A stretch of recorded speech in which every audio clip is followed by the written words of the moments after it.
আপনার কি নাম? ফসই ফসই ফসই পুরো নাম বলেন, পুরো নাম। ফসই শব্দ করো।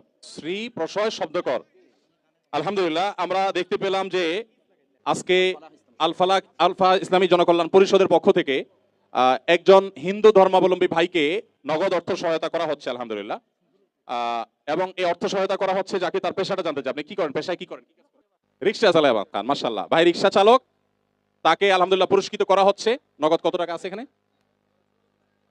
নগদ 5,000 টাকা সহযোগিতা করা হচ্ছে। আলহামদুলিল্লাহ, ইসলাম কি শুধু মুসলমানদের জন্য আসছে না গোটা বিশ্ব মানবতার জন্য আসছে? ইসলাম আমাদেরকে সব ধর্মের মানুষের উপকার করতে বলে কি বলে না বলেন? আমরা আসুন্নাহ ফাউন্ডেশন থেকে আপনাদের বৃহত্তর সিলেটে যখন বন্যায় ত্রাণ কার্যক্রম পরিচালনা করেছি, আমি নিজে মৌলভীবাজার একটা থানায় আমি গিয়েছি, সবার আগে ত্রাণ কার্যক্রম হিন্দু পাড়ায় দিয়ে তারপর আমি শুরু করেছি। ধর্ম বর্ণ নির্বিশেষে সকল মানুষ উপকার করবো ইনশাআল্লাহ। আজকে আল ফালাহ ইসলামী জনকল্যাণ পরিষদ তার